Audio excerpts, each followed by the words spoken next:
오늘 함께 우리가 나눌 설교의 제목은 보혜사가 함께 계시다라는 제목으로 말씀을 나누고자 합니다. 우리 지난주에 드렸던 설교랑 같이 연결되어 있는 설교이기도 합니다. 오늘 본문은 요한복음 14장 16절에서 21절까지의 말씀을 같이 한 목소리로 봉독하시겠습니다. 같이 한 목소리로 봉독하시겠습니다. 내가 아버지께 구하겠으니 그가 또 다른 보혜사를 너희에게 주사 영원토록 너희와 함께 있게 하리니 그는 진리의 영이라. 세상은 능히 그를 받지 못하나니 이는 그를 보지도 못하고 알지도 못함이라. 그러나 너희는 그를 아나니 그는 너희와 함께 거하시며 또 너희 속에 계시겠음이라. 내가 너희를 고아와 같이 버려두지 아니하고 너희에게로 오리라. 조금 있으면 세상은 다시 나를 보지 못할 것이로되 너희는 나를 보리니 이는 내가 살아있고 너희도 살아있겠음이라. 그날에는 내가 아버지 안에 너희가 내 안에 내가 너희 안에 있는 것을 너희가 알리라. 아멘. 우리가 살면서 참 많은 이야기들을 만나고 삽니다. 우리 삶에 부딪히는 여러 가지 사건들도 이야기가 되겠지만 꼭 내가 경험한 게 아니더라도 뭐 영화나 혹은 드라마나 소설, 요즘에 또 그 노벨상 받은 것 때문에 난리던데 이런 소설들을 통해서 여러 가지 이야기들을 접하며 살아갑니다. 근데 그 이야기 중에 클리셰라는 말을 들어보셨는지 모르겠어요. 클리셰라는 단어의 뜻이 뭔가 하면 그냥 너무 당연한, 그러니까 그런 일을 할 때마다 너무 티피컬하게, 너무 당연하게 그냥 갖다 쓰는 편리한 설정 같은 것을 이야기를 합니다. 대표적으로 우리가 그 아침 드라마, 막장 드라마를 보면 꼭 나오는 거 있잖아요. 그 배다른 형제, 또 그 배다른 형제의 뭐 운명적인 사랑, 뭐 이런 거라던가, 아니면 몇십 년 전에 내가 알지 못했던 자식이 뭐 나타나고 막 이런 이야기들 하잖아요. 그런 식으로 어느 이야기를 들었을 때 너무 그냥 티피컬하게 그런 이야기를 끌어나가는 것을 클리셰라고 이야기를 합니다. 그런데 그렇게 등장하는 클리셰 중에 하나가 뭐가 있냐면요, 어떤 지식이나 어떤 분야에 대해서 열심히 공부한 사람이 등장합니다. 그래서 뭐 학위도 있을 수 있고요, 오랫동안 공부하고 머릿속에 지식도 많습니다. 그런데 경험이 없어요. 근데 반대편에는 어떤 사람이 있나요? 배운 거 별로 없고 공부한 적도 별로 없고 거기에 대한 지식이 이렇게 많다고는 뭐 이런 쪽으로 학문적으로 막 현란하게 얘기할 수는 없지만 그 분야에 대해서 잔뼈가 굵은, 아주 경험이 굵은 이런 사람들이 있습니다. 그럼 이런 둘이 만나면 꼭 어떻게 되나요? 갈등이 일어나게 되죠. 근데 이런 클리셰를 굉장히 이야기에서 많이 볼 수 있습니다. 이 경험으로 잔뼈가 굵은 사람과 머리로 지식이 충만해서 이론과 공부로 가득 찬 사람, 실무와 경험이 가득 찬 사람이 서로 갈등을 막 일으키는 장면들이죠. 이런 것들은 사실 이론과 실제의 차이라고 볼 수 있는데 이런 클리셰로뿐만 아니라 우리 일상생활에서도 심심치 않게 만나볼 수 있는 일들이기도 합니다. 제가 공부할 때에도 그 대학원에서 모여서 같이 세미나를 하게 되면 이거를 공부만 열심히 한 사람과 실제 그 실문하는 사람들 사이에 다툼이 굉장히 많이 일어나요. 그러니까 이론인 사람들은 이론이 이렇게 돼 있으면 이렇게 돼야지, 답은 이거 아니야? 라고 이야기하지만 보통 이 현실에 있는 사람들, 경험하는 사람들이 뭐라 얘기하나요? 야, 그게 되나 봐라. 말만 그렇지 그게 돼? 라고 이야기를 하죠. 네가 현실에 있지 않아서 몰라. 네가 이런 것들 실제로 경험해보지 못하니까 몰라 라고 이야기를 합니다. 근데 이러한 이야기들이 비단 우리 삶뿐만 아니라 신앙생활에서도 많이 사실 등장합니다. 그럴 수밖에 없겠죠. 우리 신앙생활에서도 공부한 사람들이 있습니다. 그 공부한 사람들에게 빚을 많이 지고 있습니다. 소위 뭐 신학자라고 부르는 사람일 수도 있겠죠. 열심히 공부하고 성경을 연구하고 그다음에 여러 가지 궁리도 하고 시간을 투자해서 이 하나님에 관한 지식들과 신앙에 관련된 많은 것들을 정리를 막 합니다. 성경 안에서 이것들 이렇게 연결하고 이렇게 또 논리적으로 구성을 해서 우리가 신앙생활을 잘 받아들일 수 있게 체계화시키는 사람들이 있습니다. 그런데 사실 신앙이 그게 전부는 아니죠. 머리에 아는 것만도 전부가 아니기 때문에 그 반대편에서는 우리가 그런 것은 모르고 신학의 신자도 모르지만 우리가 신앙생활을 하면서 체험하게 되고 만나고 경험하는 것들이 가득 찬 사람들도 우리가 분명히 많이 만날 수 있습니다. 안타깝게도 이 둘이 부딪히면 서로가 서로를 보완해주면 너무 좋을 텐데 일반적으로 이렇게 되면 서로 또 반목이 일어나는 경우가 많이 있죠. 근데 이렇게 반목이 일어나고 이론과 실제가 다른 부분들이 여러 가지가 있을 수 있긴 하겠지만 우리 신앙생활에 있어서는 특히나 성령님에 대한 이야기들이 그런 것 같습니다. 사실 우리가 하나님에 대해서만 한중지어서 얘기를 하면 성부 되신 우리 하나님과 성자 되신 예수 그리스도에 대해서는 사실 그렇게 큰 다툼이 일어나지는 않는 것 같아요. 여기서 다툼이 일어나서 뭐 어긋났다 그러면 바로 이단으로 이제 막 이야기가 가버리죠. 그러니까 많은 부분이 합의가 되고 동의가 되어 있고, 사실 그게 뭐 공부한 것이든 일상생활에서 우리가 받게 되는 체험이든 그게 크게 별반 다르지 않고 겹치는 부분도 많고 하기 때문에 그렇게 다툼이 없는데, 유독 다툼이 많이 일어나는 지점이 성령에 대한 이야기들입니다. 사실 그 이유가 무엇인가 하면 성령에 대해서는 성경에 아주 그렇게 많이 적혀 있지가 않기 때문에 그래요.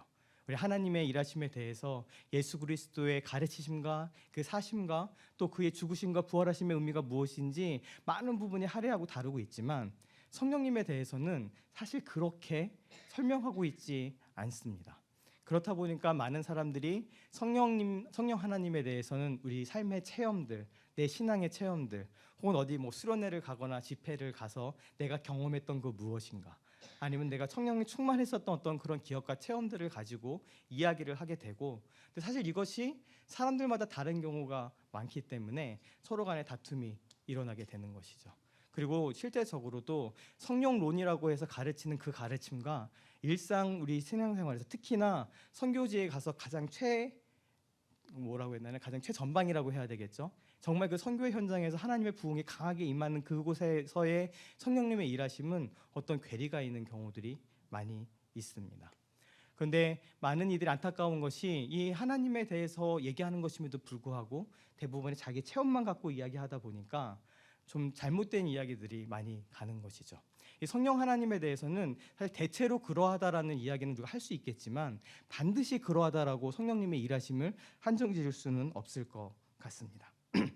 왜냐하면 성경은 이 성령님의 존재나 활동에 대해서 명확하게 교리적인 언어로 설명하고 있지 않기 때문에 그래요.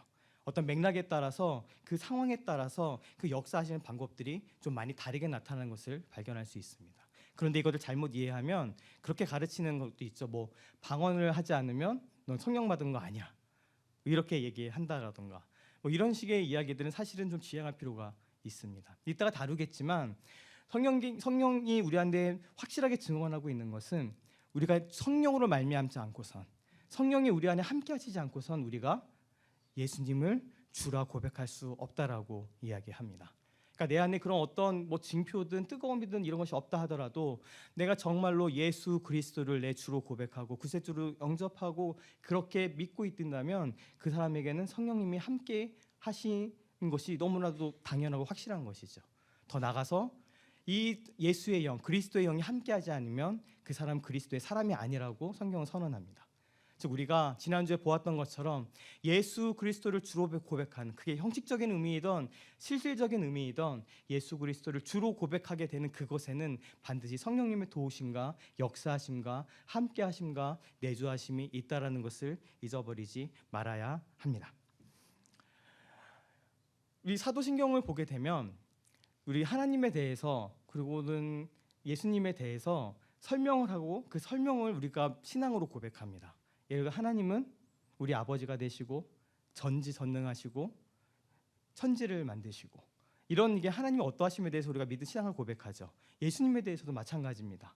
동정녀 마리아를 통해 잉태되시고, 그러니까 성령으로 잉태되시고, 그리고 고난 받으시고 죽으시고 부활하셨다라는 이 많은 것들을 이야기를 합니다. 그런데 기억해 보세요. 사도신경에서도 성령님에 대해서는 뭐라고 이야기하나요? 막 돌리시니까 거기까지 가셨죠. 그러면 우리들 말은 옛날 사도신경은 딱 두 단어 있습니다. 뭐라고 얘기하나요? 성령을 믿사오며, 끝이에요. 그러니까 성령에 대해서는 아무런 설명을 하지 않고 단지 성령님에 대해서 우리가 믿는다는 고백으로 끝납니다. 나는 성령을 믿습니다. 원어도 그렇게 되어 있어요. 그리고 성령님에 대해서는 끝나요. 그러다 보니까 우리 안에 여러 가지 오해도 있기도 하고 서로 간에 다른 생각들을 갖기도 하고 그 경험의 부딪힘을 통해서 뭐 서로 싸우기도 하고 이런 일들이 계속 이야기를 계속 나타나고 있습니다. 하지만 우리가 분명히 선언할 수 있는 것은 우리 성경에 따르면 우리 성령 하나님께서는 영원 전부터 계셨고 계속해서 구약을 통해서 역사하셨고, 특히나 성령님의 함께하심은 예수 그리스도의 태어나심과 사역과 죽음과 부활하심 가운데 너무 명확하게 드러나고요. 오늘 요한복음의 이 고백처럼 예수님의 말씀처럼 예수님께서 하늘로 가시고 내가 너희에게 보혜사 성령을 보내주겠다는 약속을 통해 우리 안에 지금도 함께하고 계심을, 특히 사도행전을 통해 성령님께서 오셔서 교회 공동체를 어떻게 세우시고 사람들에게 어떻게 그 능력을 허락하여 주셨는지를 계속해서 보여주고 있습니다.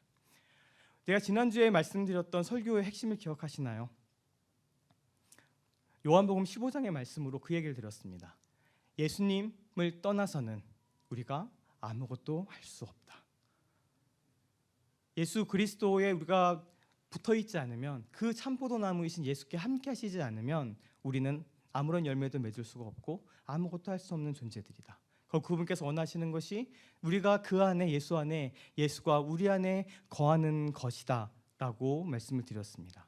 근데 이 놀라운 신비와 이 놀라운 모습이 결국 오늘 요한복음 본문을 보게 되었을 때 무엇을 통해서 이루어지게 되나요?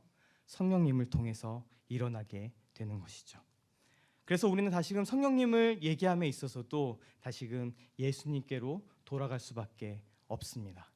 우리가 예수 안에 거하고 예수가 우리 안에 거하시는, 그래서 그분 안에 거함으로 통해 풍성히 열매를 맺는 그 놀라운 삶의 그 출발점, 그 시작, 그리고 그 모습의 실제로 나타나는 그 모습은 성령님의 함께 하심을 통해 드러날 수밖에 없습니다. 성령님께서 우리 안에 거하시고 우리가 성령 안에 거하는 그 모습으로 드러나게 되는 것이죠. 무엇보다도 예수님의 삶과 생애를 통해서 성령님의 일하심들을 강하게 발견할 수 있습니다. 우리 예수님께서는 성령으로 잉태되셨습니다. 성령으로 잉태되셔서 동정녀 마리아의 몸에서 태어나셨고, 예수님의 처음 사역의 시작도 세례를 받으실 때 성령께서 임하시면서 하나님의 음성이 들리죠. 이는 내 사랑하는 자요 내 기뻐하는 자다. 그 비둘기같이 성령이 임하는 것을 보았다고 얘기한 이후에 성령님께 이끌려서 시험 받으러 가시고, 또 성령님의 인도하심 가운데 기적을 행하시고 병자를 고치시고 가르치시고, 또 그 많은 가르침들이 성령님에 대해서 계속 이야기를 하십니다. 그 성령의 도우심으로 십자가에 못 박혀 돌아가시고 부활하시고, 결국 너희도 내가 이 보낼 성령을 기다려라고 사도행전에 말씀하시게 되는 그 장면까지, 예수님의 모든 사역은, 예수님의 본질은 성령님을 떼어놓고서는 우리가 얘기할 수 없게 되는 것이죠. 근데 이 예수님의 이 놀라운 성령님의 일하심이 예수님을 통해서 드러나게 됩니다. 구약의 많은 비밀들이 예수님을 통해서 드러나게 되었던 것처럼 성령님께서도 어떻게 일을 하시고 어떻게 역사하시느냐도 예수 그리스도의 사역을 통해서 우리 안에 명확하게 드러나게 됐고요. 특히나 오늘 이 본문의 말씀처럼 예수님의 그 약속, 내가 너희를 떠나는 것이 유익이다, 내가 너희를 떠나게 될 것이다, 더 이상 육체로는 너희와 함께하지 않는다 라고 얘기하시면서 뭐라 얘기하시나요? 내가 그래서 아버지께서 보내시는 그 성령을 너희에게 보낼 것이고, 그가 너희를 가르치시고 진리로 인도하시고 너희를 증인되게 하시고 너희에게 능력을 주실 것이다 라고 말씀하시는 것이죠. 결국 예수님께서 우리와 함께 하시는 것은, 예수님께서 우리와 동행하시고 내가 예수 안에 거한다라는 그 사실은 성령님을 통해서 설명이 되는 겁니다.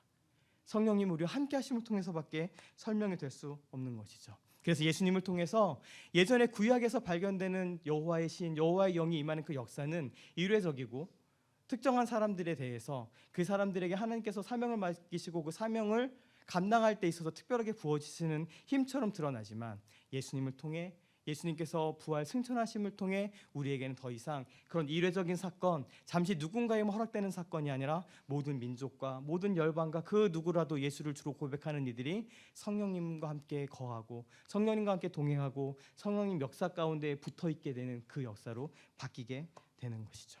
결국 예수가 우리가 함께 하게 되는 것은 바로 성령을 통해서입니다. 우리가 아까 보였던 것처럼 이 출발을 할 수밖에 없습니다. 고린도전서 12장 3절의 말씀에 같이 한 목소리 읽겠습니다. 또 성령으로 아니하고는 누구든지 예수를 주시라 할 수 없느니라. 우리가 처음의 출발은, 제가 계속해서 강조하지만 우리의 모든 신앙생활의 출발은 예수를 우리가 누구라 하느냐로 출발한다고 말씀드렸습니다. 근데 예수를 우리가 주로 고백하게 되는 것, 나의 구세주이시고 나의 주인이 되시고 나를 구속하셔서 나를 이끄시는 참 주가 되십니다라는 고백을 하게 될 때에는 성령으로 아니하고는 할 수 없는 고백입니다.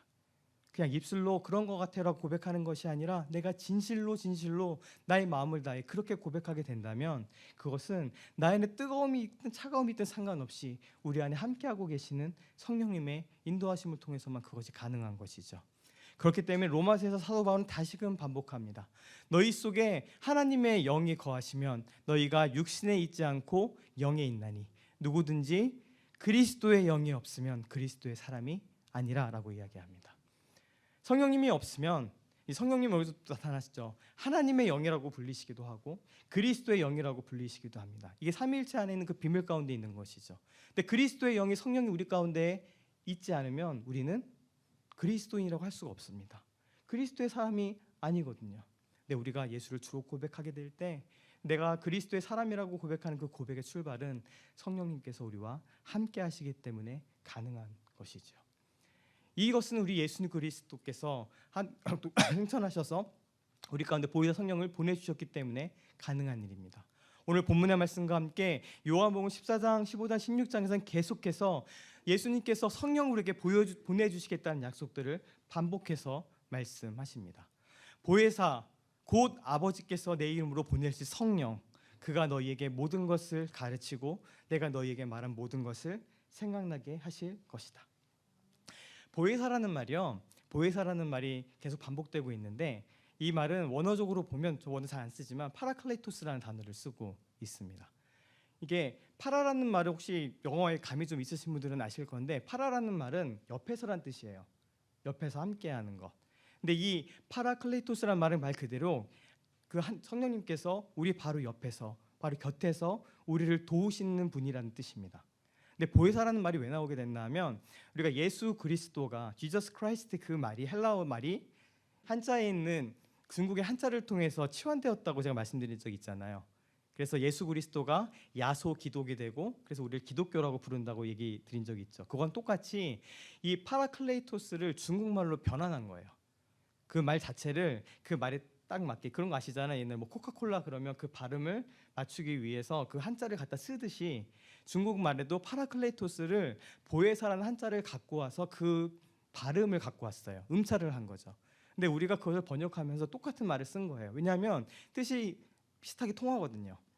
보호가 보호하다, 은혜가 은혜해, 사가 스승할 때 사자예요. 그러니까 우리를 보호하시고 은혜를 베푸시는 선생님 이런 뜻이기 때문에 이 보혜사라는 말이 그 파라클레토스가 하는 의미랑 비슷하게 통하는 부분이 있어서 이걸 그대로 갖다 쓴 겁니다. 하여튼 그런 뜻 우리 옆에서 도우시는 그 성령님을 누가 보내신다고요? 하나님께서, 아버지께서 누구를 통해? 예수 그리스도의 이름을 통해 예수께서 보내주시는 겁니다. 우리가 쉽게 하는 착각이 무엇인가 하면 성령님의 충만하심과 우리 안에 오고 내주하심이 우리가 무엇을 통해서 하게 만드는 것이라고 생각하는 것이에요. 이 은사 쪽 혹은 이게 오순절 쪽에 있어서 자주 나타나는 실수인데 우리가 어떠한 것을 하면 성령님께서 반드시 우리 가운데 임하시게 된다라는 어떤 논리로 따라가게 되는 것이죠. 그런 논리의 끝에 넌 방언 안 하면 성령 받은 게 아니라는 것이라든지 뭐 이렇게 뜨거운 체험이 없으면 성령 충만한 게 아니라고 얘기하는 그런 것들이 그런 착각에서 비롯됩니다. 아니요. 성령님의 충만하심은 우리가 무엇을 통해서 이뤄내는 것이 아니고요. 철저하게 그 출발점은 아버지께서 보내시고 예수 그리스도를 통해서 우리 가운데 오시는 것입니다.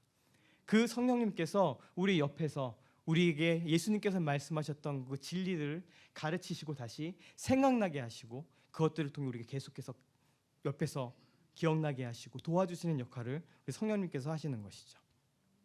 내가 아버지께로부터 너희에게 보내 보혜사 곧 아버지께로부터 나오시는 진리의 성령이 오실 때에 그가 어떻게 하신다고요? 그가 예수 그리스도를 증언해 주신다라고 말씀하고 계십니다. 그래서 예수님께서는 이 말씀까지 하실 수밖에 없죠. 요한복음 16장 7절 이 말씀을 같이 함께 읽겠습니다. 시작. 그러나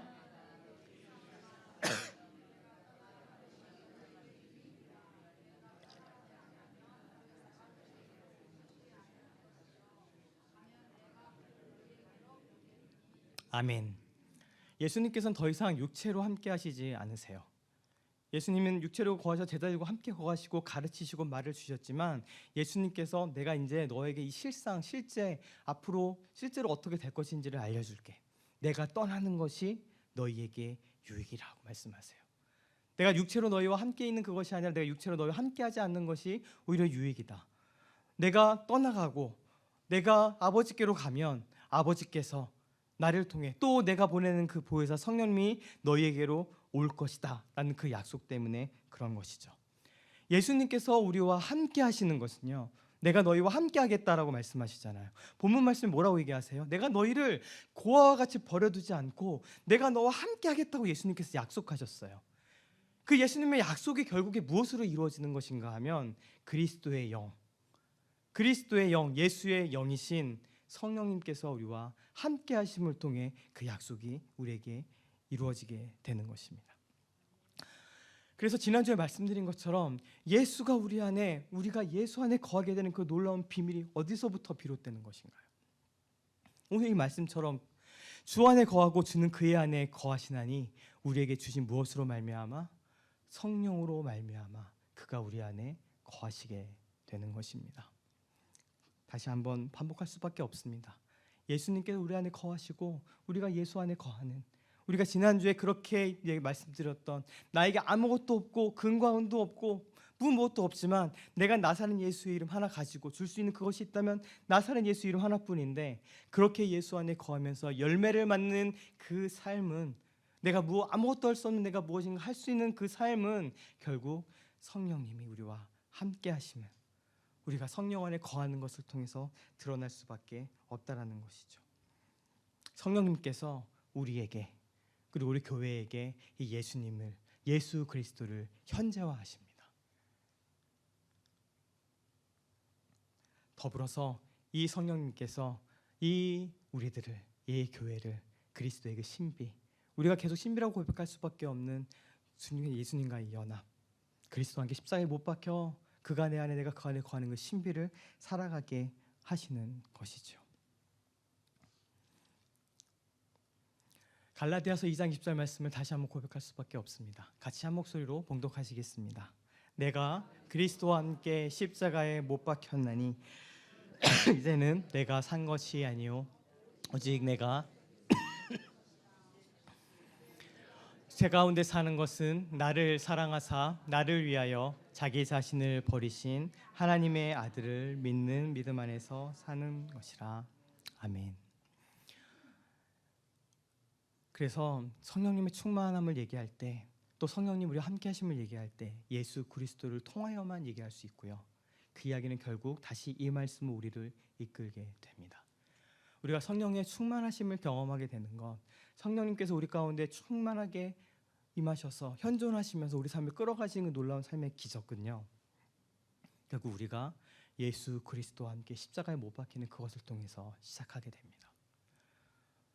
내 안에 성령의 충만하심을 간구하시나요? 그것은요, 내 안을 비워내는 것으로 통해서 가능합니다. 우리가 성령의 충만함을 내가 원하는 야망들, 내가 원하고자 하는 욕구들, 내가 이루고자 하는 그 비전들을 이루기 위해서 하늘로부터 무엇인가 임하는 능력처럼 착각하시기 때문에 그러는 거예요. 내가 그 능력을 통해서 치트키처럼 어떤 영화나 혹은 만화에서 나오는 것처럼 에너지 파워업이 돼서 막 내 기가 차서 그 기로 말미암아 내가 이 일을 행하는 능력의 근원을 찾겠다고 하는 그것으로 접근하기 때문에 그래요. 아니요. 성령님 우리 안에 충만하시다는 이야기는 내 안에 예수 그리스도께서 충만하시다는 이야기로 될 수밖에 없고, 예수 그리스도가 우리 안에 충만하게 된다는 이야기는 내가 죽어서 내가 십자가에 못 박혀 예수와 함께 죽어서 이제 내 안에 사는 것이 내가 아니라 예수이다라는 고백을 통해서만 가능한 것입니다. 그것을 통해서 성령의 충만함이 우리 가운데 일어나게 되는 것이죠. 나의 야망이나 나의 욕망이나 나의 비전을 이루기 위해 성령의 능력이나 충만함을 구하게 된다면 사실 저는 그것은 선하지 않다라고 얘기할 수밖에 없습니다. 그것이 아니라 이 성령의 충만은 여기 이 말씀처럼 그리스도와 함께 예수와 함께 십자가에 못 박힘을 통해 일어나게 됩니다. 제가 인용을 잘 안 하는데요, 제가 읽었던 책 중에서 굉장히 제 마음을 꿰뚫었던 글귀가 하나 있어서 책에서 가지고 왔습니다. 박영돈 목사님이라는 분의 책에 나오는 문구인데 제가 한번 읽어드릴게요. 하나님은 성령으로 충만하게 해달라는 우리의 기도를 대개 거꾸로 응답하신다. 우리를 충만하게 해달라는 기도를 우리를 비우시는 손길로 응답하시고, 우리를 능하게 해달라는 간구를 우리를 깨뜨려 스스로 아무것도 할 수 없는 무력한 자리에 내려가게 하는 희한한 방식으로 응답하신다. 우리 안에 성령의 능력을 구할 때, 우리 안에 성령의 충만하심을 구할 때 오히려 주님의 인도하심 우리를 비우게 하시고 우리 안에 어떤 절망들, 내가 하지 못하는 그 한계들을 경험하게 하십니다.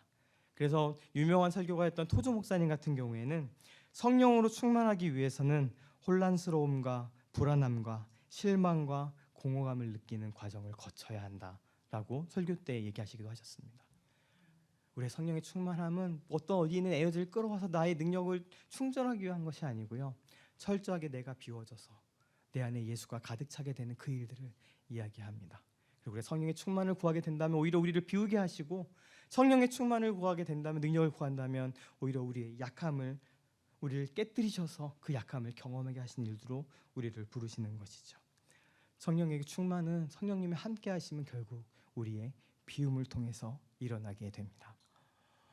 제가 지난주에 저의 이 말씀이 결국 저에게로 향하고 있음을 설명드린 적이 있습니다. 그러니까 예수님을 떠나서 우리가 할 수 없다라는, 아무것도 할 수 없다는 그 고백이 저에게 어떻게 다가오는지를 좀 말씀드렸을 거예요. 저의 연약함을 고백하면서. 근데 제가 무엇이라고 말씀하는지 기억하시나요? 성도님들의 그 수많은 어려움들과 또 수많은 아픔들의 이야기를 들으면서 내가 아무것도 해줄 수 없는 무력함들, 나에게 그것을 채워줄 수 있는 능력이 없다라는 사실이 저를 굉장히 절망하게 한다는 말씀을 드린 적이 있습니다. 그런데 제가 그 어려움과 그 한계와 그 가운데 있는 마음의 아픔들을 베드로와 요한의 안진뱅이 사건을 통해서 새롭게 말씀하셨음을 나눴습니다. 베드로와 요한이 그 성전 문에서 구걸하고 있는 그에게 금이나 은은 내게 없어, 내가 가진 것은 없어, 내가 지금 그 필요들, 네가 나한테 그 구걸하는 그것을 내가 채워줄 것은 없지만 나에게 있는 것을 내게 준다. 그것이 뭐라고요? 나사렛 예수 그리스도의 이름이었습니다. 저도 마찬가지입니다. 그 능력이 없고 그 무언가 이 필요를 채워줄 수 있는 것이 아무것도 없고, 금도 은도 경제적인 능력도 아무것도 없지만 내가 줄 수 있는 것이 오직 예수 그리스도, 그 이름 하나뿐이고, 때로는 그것이 식상해 보이고 무책임해 보이고 그냥 힘없이 하는 얘기처럼 당연해 보이는 이야기입니다 할지라도, 내가 그때에 내가 금이나 은으로 줄 수는 없지만 나사렛 예수 그리스도 이름을 주고 내가 그것을 함께 기도하는 것으로, 그렇기 때문에 내가 더 이상 무력감에 빠지지 않겠다라고 저의 고백을 드린 적이 있습니다. 기억하실지 모르겠어요. 근데 오늘도 이 성령의 충만하심은 저에게 그렇게 다가오는 말씀이 됩니다. 오늘 사도행전 4장 29절 31절 말씀을 같이 읽겠습니다. 29절 30절은 제가 읽을게요. 31절 말씀을 같이 한 목소리 읽겠습니다. 주여, 이제도 그들의 위협함을 굽어보시옵고 또 종들로 하여금 담대히 하나님의 말씀을 전하게 하여 주시오며 손을 내밀어 병을 낫게 하시옵고 표적과 기사가 거룩한 종 예수의 이름으로 이루어지게 하옵소서 하더라. 같이 읽겠습니다. 빌기를 다함에 모인 곳이 진동하더니 무리가 다 성령이 충만하여 담대히 하나님의 말씀을 전하니라. 아멘. 안진뱅이를 베드로와 요한이 일으킨 다음에 그 일 때문에 그 속에서 소동이 일어납니다. 오랫동안 그 구걸했던 그 사람을 알고 있는데 이 사람이 지금 일어나 걷고 뛰고 있잖아요. 수많은 사람이 놀라서 모여서 이게 어찌된 일이냐고 살펴보는 가운데 베드로와 요한이 예수의 이름을 담대히 전합니다. 근데 그때 그 성전 안에 있었던 권력자들이, 율법학자 제사장들이 와서 이 일들을 보고 뭐라 얘기하나 하면 예수의 이름으로 전하는 것을 금지시킵니다. 예수 이름으로 기적을 행하는 것도 금지시킵니다. 그 일 이후에요. 그 일을 와서 사도들이 교회에 이야기를 하게 되었을 때 그들이 하는 기도입니다. 하나님을 찬양한 이후에 기도로, 주여 이제도 그들의 위협함을, 예수 이름으로 더 이상 전하지 말라는 그 위협들, 협박을 굽어보시옵고 오히려 우리가 담대히 하나님의 말씀을 전하게 하여 주시옵소서라고 기도합니다. 예수 이름으로 기적과 표적이 일어나는 것을 간구합니다. 이 간구, 이 빌기를 다음에 어떤 일이 일어났다고요? 모인 곳이 진동하더니, 이거는 뭐 기대하는 그런 모습이겠죠. 어찌되었든 진동하더니, 근데 그 다음에 그것을 무엇이 일어나나요? 성령이 충만하여 담대히 하나님의 말씀을 전했다라고 이야기를 합니다. 제가 지난주에 고백했던 그 많은 연약함이 있기 때문에 제가 기도할 수밖에 없죠. 근데 제가 기도하면서 무엇을 기도하게 될까요? 뻔하지 않을까요? 무엇을 기도하시겠어요? 성령의 충만을 기도할 수밖에 없습니다. 그냥 나의 한계들과 부족함들, 도무지 이것을 잘 것 같지 않은 나의 자신을 알기 때문에 보면서 하나님 앞에 엎드려서 성령의 충만함을 간구하고 기도할 수밖에 없더라고요. 성령님, 저 가운데 함께 하시고 능력을 주시고 충만하게 임하여 주시고 내가 성령의 충만한 가운데 사역하고 성령의 충만한 가운데 설교하고 말씀 전하고 사람들을 그 성령께서 주시는 지혜로 위로하게 하여 주시옵소서라고 그것을 기도할 수밖에 없습니다. 그런데 제가 깨닫게 된 것이 하나 있는데요. 제가 이 기도를 하면서 제가 아까 얘기했던 그것, 나의 욕망과 바램을 이루기 위해 무엇인가의 능력을 기대는 그런 식의 기도를 제가 하고 있다는 것을 깨닫게 됐어요. 그러니까 내가 성령의 충만함을 위해 기도하면서 그 모습이 내가 뭔가 좀 카리스마틱해지고 뭔가 이렇게 말씀 전하면 막 능력의 말씀이 이렇게 나오는 것 같고 사람들을 만나면 누가 만나도 그 은사 있다고 성령이 함께 하시는 것 같다고 어떤 그런 느낌, 뭔가 영적인 사람이 되는 것 같은 그런 느낌들을 제가 느낌적인 느낌으로 가지면서 기도한다는 것을 보게 되었습니다. 사실 저한테 오셔서 그렇게 얘기하시는 분들이 계세요. 우리 이원철 목사님은 카리스마는 없으시다고. 네. 그런 거 뭐 얘기하시고 이게 뭐 겸손하고 이게 고분고분하시고 차근차근 이런 거 참 좋은데 이게 뭐 확 휘어잡는 이런 거 없고 뭐 카리스마도 없고 뭐 이제 그런 거 없다고 얘기하시는 분이 계십니다. 실제로 저한테 오셔서 우리 마가교회 특징입니다. 대놓고 앞에서 얘기하기, 절대 돌려 얘기하지 않기. 근데 이제 그런 것들을 얘기해서 그게 뭐 많이 아프다 그런 게 아니고 사실 그게 맞거든요. 특히 저예요. 사실 제 모습이 그렇거든요. 아시잖아요. 이미 이렇게 몇 개월 보고 왔으니까 저 사람 어떤 사람인지 아시잖아요. 심지어 우리가 같이 존경하고 우리를 이끄셨던 전도사님이 굉장히 카리스마가 있으시고 이런 너무 뛰어나신 분이시니까 더더군다나 비교가 되는 거 너무 맞아요. 그런데 그러면서 저도 이 성령의 충만함을 위해 기도하면서 그런 것들을 기대하고 내 그런 게 있어야지 사역을 할 것 같은 느낌이 저 안에 들었던 거죠. 그런데 오늘 이 말씀을 성령의 충만함을 대한 이 말씀들을 준비하면서 제 안에 새롭게 깨닫는 것이 무엇인가 하면은 성령이 충만하게 되는 그 이유와 성령이 충만하게 되는 그 목적이 무엇인가라는 것입니다. 오늘 이 말씀에 보면 성령이 충만하였는데 어떻게 된다고 나오나요? 담대히 하나님의 말씀을 전하였다라고 이야기를 합니다. 성령님께서 우리와 함께 하신다는 의미는 무엇인 줄 아십니까? 그 궁극적인 목표가 무엇인지 아십니까? 예수가 내 안에, 내가 예수 안에 거하는 궁극적인 목적이 무엇인지 아십니까? 내가 할 수 없는 것들을 하게 하십니다. 담대하다는 이야기는 무슨 이야기인가요? 나는 그런 사람이 아니에요 지금. 그런데 그 순간이 간이 부은 사람으로 만드는 겁니다. 담대라는 게 그 말이에요. 쓸개 담자가 커진다는 얘기예요. 담대하란 말이 딱 그 말이거든요. 내 간이 커지게 만들고 내 쓸개가 커지게 만들어요. 나 그런 사람이 아니거든. 근데 그때만. 이게 무슨 의미인 줄 아시겠어요? 나는 그런 사람이 아니에요. 난 그렇게 할 수 없는 사람이에요. 나는 감히 그때 그 선택을 할 수 없고요. 그것을 발걸음을 내디딜 수가 없고요. 그곳에 갈 수가 없는 사람이에요. 근데 성령이 충만해진다는 이야기는 할 수 없는 그 일을 하게 만드세요. 왜요? 담대하게 만들어서.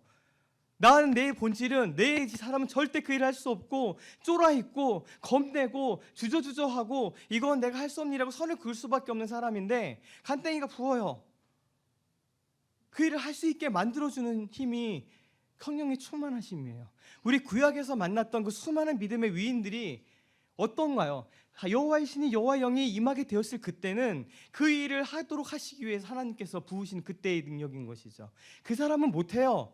능력이 없어요. 그런데 그때 여호와의 신이 여호와의 영이 그를 강하게 붙잡아서 그 일을 하게 만드세요. 그래서 하나님의 놀라운 역사를 이루셨어요. 우리 안에 성령의 충만함도요. 내가 뜨거워지고 방언하고 뭔가 채워지고 내가 뭔가 이렇게 뭐가 한 것 같은 가득 채워진 것 같은 그런 느낌으로 하는 그것이 아니라 성령님의 충만하시면 결국 내가 하지 못하는 그 일을 하게 하시는 거예요. 목회하면서도 마찬가지고 저에게도 똑같은 말이 되는 거예요.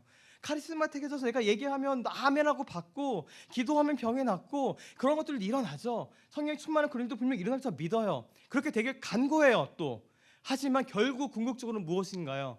내가 이곳에서 사역하게 될 때 혹은 내가 섬기게 될 때 내가 못하는 일들을 하게 만드시는 것더라고요. 하나님 난 도무지 이 사람을 만나서 저는 내향적인 거 잘 아시죠? 내가 몇 번이고 얘기하잖아요. 저는 굉장히 내향적인 사람이에요. 사람 만나면 기빨려요. 이렇게 막 떠들고 나면 저는 지쳐 기른 사람이에요. 그런데 이 일을 하게 하시고 내가 하기 싫은데 그 일들을 하게 하시는 힘은 성령의 충만하심을 통해서만 가능한 일이더라고요. 성령님이 저와 함께 하심을 통해서만 가능한 일이더라고요. 내가 지금 이 사람한테 가서 나는 이 상황을 보면서 마음은 안타까워하지 뭔가 얘기할 수 없는데 단대히 나사렛 예수 그리스도의 이름을 얘기하게 하시는 건 성령님이 저와 함께 하시기 때문이에요. 그걸 저게 하기 싫은 거죠. 저에게는 성령이 충만한가 성령님과 함께 하심은 내가 하지 못하는 그 일들을 담대하게 하게 하시는 거예요. 왜요? 저는 마을과 교회를 위해 기도할 때마다 이것을 바라볼 때마다 내가 하지 못하는 내가 도무지 못할 것 같은 일들만 보이거든요. 근데 그 일들을 제가 아니라 성령님께서 함께 하심을 통해 성령님께서 하게 하시죠. 그 일에 결국 우리의 고백이 뭔가요? 그래서 이 일들을 한 것이 내가 아니라 하나님께서 하신 것이다라고 고백할 수밖에 없는 거예요.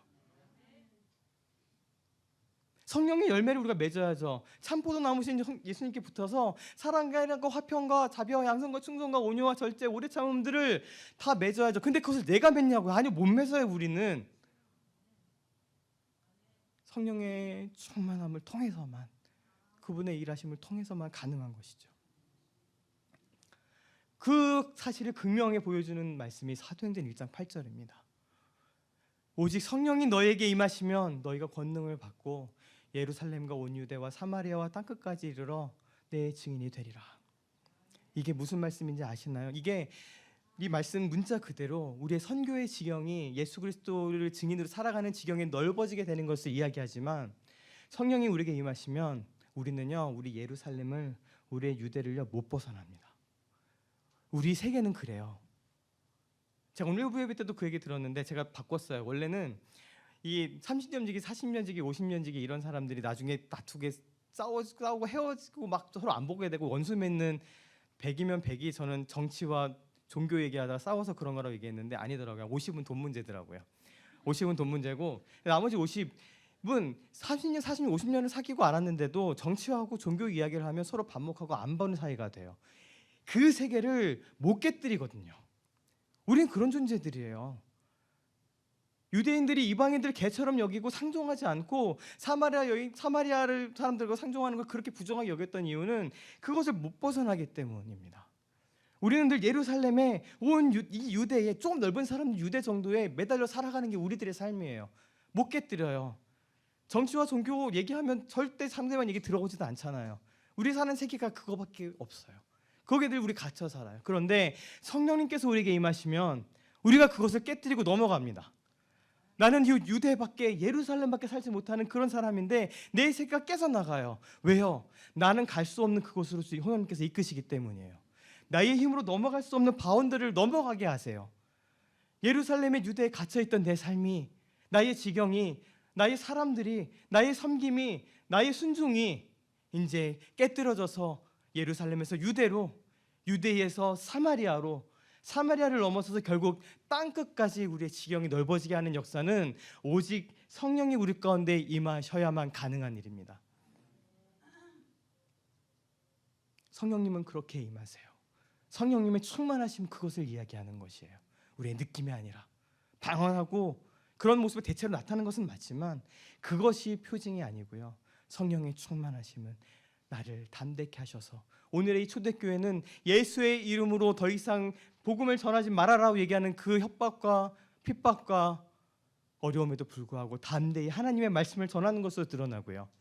우리의 삶에 있어서도 내가 두려워하고 어려워하는 수많은 일들 가운데 담대해져서 그 일들을 하게 하고 그 결정을 하게 하고 그 순종의 발걸음을 한 걸음 걷게 하고 내가 사랑할 수 없는 이 사랑을 사람을 한 번 더 사랑하고 돌아보게 하는, 근데 그것이 나는 안 되거든요. 성령의 충만하심을 통해서 성령님이 내 안에, 내가 성령 안에 거함을, 예수의 영이 예수 그리스도가 내 안에, 내가 그 안에 거함을 통해서만 가능한 역사인 것이죠. 우리 함께 성령의 충만하심 가운데 나아가십시다. 성령의 충만하심은 우리의 예루살렘에 갇혀있는 우리의 세계가 유대 땅으로, 사마리아로, 땅끝까지 넓어져서 내가 가지 못한 그곳에 이끄시는 능력인 줄 믿습니다. 우리 예수 안에 거함으로, 성령 안에 거함으로, 보혜사가 함께 하심으로 내가 할 수 없는 그 일들, 내가 갈 수 없는 그곳들을 향해 조금씩 가는 저와 우리 마갑교회 성도 한 분 한 분이 되기를 간절히 축원합니다. 함께 이 찬양을 드릴 수밖에 없을 것 같습니다. 빈들의 마른 풀같이 시들은 나의 영혼, 주님의 허락한 성령, 주님께서 보내주시는 그 성령을 간절히 기다립니다. 우리 이 고백으로 우리 성령님께서 우리 가운데 함께 하심을 그것이 고백하고 기도했으면 좋겠습니다. 빈들의 마른 풀같이 나의 영혼, 주님의 허락한 성,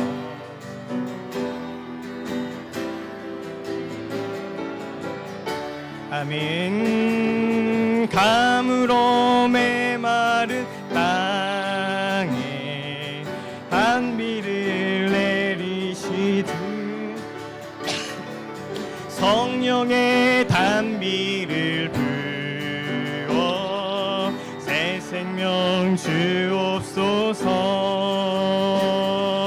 반가운 빗소리 들려 산천이 춤을 추네. 성령의 단비를 부어 새 생명 주옵소서. 우리 시간에 잠시 기도하겠습니다. 뜨겁게 기도하지는 않더라도 우리가 간절히 기도하면 좋겠습니다. 주님, 주님이 없이는 예수가 나와 함께 하심이 없으면 나는 이 빈들의 마른 풀과 같고 광야와 같고 강이 없는 물이 없는 사막과도 같습니다. 근데 이 땅에 오직 성령의 단비가 내려져서 열매 맺게 하시는 그 은혜가 내 가운데 있게 하여 주시고, 예수가 내 안에, 내가 예수 안에 거하는, 예수의 영이, 그 성령님이 내 안에, 내가 그 성령님 안에 거하는 역사로 말미암아 주님, 내가 할 수 없는 그 일들을 하게 하시고, 나로서는 갈 수 없는 그곳에 가게 하시고, 나로서는 할 수 없는 그 결정들을 해나가며 예수께서 말씀하신 그 풍성한 열매를 맺으며 살아가는 우리가 되도록 인도하여 주시옵소서. 그 일이 결국 내가 아니라 나와 함께 하시는 성령의 충만하심을 통해서만 가능한 줄 믿사오니 그 은혜를 저에게 베풀어 주시옵소서. 잠시 기도하는 시간 갖겠습니다. 기도하겠습니다.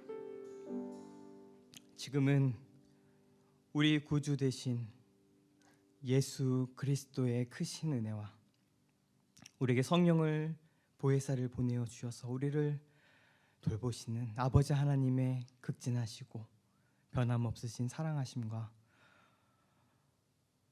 우리를 예수 안에, 또 예수가 내 안에 거하게 하시고 우리가 할 수 없는 그것을 하게 하시고 걷게 하시는 성령님의 역사하심과 힘주심과 은혜 베푸심이, 성령의 충만함과 성령님의 인도하심 가운데 주님께서 허락하신, 또 주님께서 우리를 불러주신 좁고 협찬한 길을 걸어가고 있는 우리 사랑하는 마음이 가난한 사람들의 교회 성도 한 분 한 분과 이 예배 가운데 나와 그 기도를 고백한 모든 이들 머리 위에 이제부터 영원까지 함께 하시기를 간절히 축원하옵나이다. 아멘.